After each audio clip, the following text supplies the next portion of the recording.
So இவர் வந்து ஒரு கன்ஃபியூஷன்லேயும் ஒரு டவுட்லேயும் வந்தார். எம்ஆர்ஐயில் ஃபுல் கம்ப்ளீட் ஏசிஎல் டேர்ன்னு போட்டிருக்கு. போகிற இடத்துலலாம் சர்ஜரி தான் ஆப்ஷனாக சொல்கிறாங்க. நான் இப்போ இவரை வந்து எந்த கால் அடிபட்டிருக்குன்னே சொல்ல போகிறதில்ல, எல்லாமே நான் பண்ணுறேன். ஆடியன்ஸ் நீங்கள் பார்த்துட்டு எந்த கால் அடிபட்டிருக்குன்னு நீங்கள் கண்டுபிடிக்க முடியுதா அப்படின்னு பாருங்கள். நீங்கள் டீப்பாக ஸ்குவாட் பண்ணுங்கள். ஓகே, இப்போ அப்படியே என்ன பண்ணுறீங்க அப்படின்னா, சரி ஃப்ளெக்ஷன் எக்ஸ்டென்ஷன் பார்த்துடலாம். நேராக படுத்துக்கோங்க. அங்கே போய் இறங்குறேங்க, அப்படியே இறங்குறேங்க.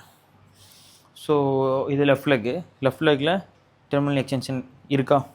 ரைட் லெக்கில் டெர்மினல் எக்ஸ்டென்ஷன் இருக்கா? ஏதாவது பெயின் எக்ஸ்பிரஷன் இருக்கா? பெயின் இருக்கான்னா நம்ம கேட்கலாம் மேபி, பட் ஆனால் பெருசாக பெயின் இருந்தால் சொல்லியிருப்பாங்க. குப்புறப்படுத்துக்கோங்க. இந்த கால் முட்டி மடக்குங்க மேக்ஸிமம், அந்த கால் முட்டி மடக்குங்க மேக்ஸிமம்.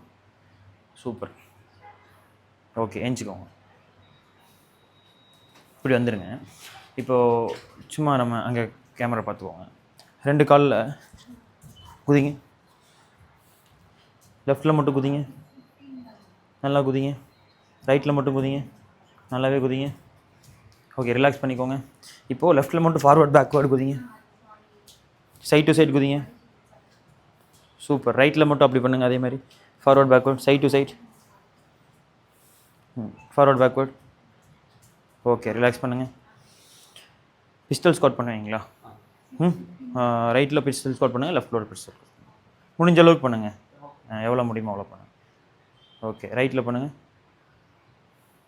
சூப்பர். மசில் மாஸ் காட்டாமல் விட்டேன். மசில் மாஸ் பாருங்கள் 2 கால்லையும். மசில் மாஸ்லையும் எந்த சிக்னிஃபிகண்ட் டிஃப்ரென்ஸும் இல்லை.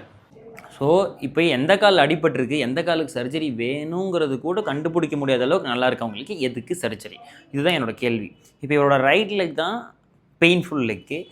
பெயின் இருக்குது, ப்ராப்ளம் இல்லை, நல்லா இருக்கார், சூப்பராக இருக்கார், நாளைக்கு போய் விளையாடலாம், அதெல்லாம் இங்கே நான் சொல்ல வரல. இப்போ எம்ஆர்ஐயில் கம்ப்ளீட் டேருன்னு போட்டு கொடுத்தனால மட்டும் அவர் சஃபர் ஆகுறாரு, சர்ஜரி வேணுமான்னு யோசிக்கிறாரு, பயப்படுறாரு.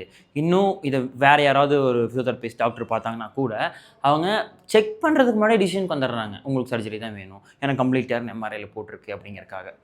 இப்போது இங்கே இது கம்ப்ளீட் டேரா, கம்ப்ளீட் இந்த ஆர்கியூமெண்ட்லாம் வேண்டாம். இவ்வளோ நல்லா இருக்கவங்களுக்கு சர்ஜரி வேண்டாம், இமீடியட்டாக இதுக்கு surgery. First of all rehab try பண்ணி பார்த்துட்டு சர்ஜரி பற்றி யோசிக்கலாம்ல. இதை தான் நான் சொல்ல வரேன். ஹோப் இது உங்களுக்கு புரிஞ்சிருக்கும்னு நினைக்கிறேன்.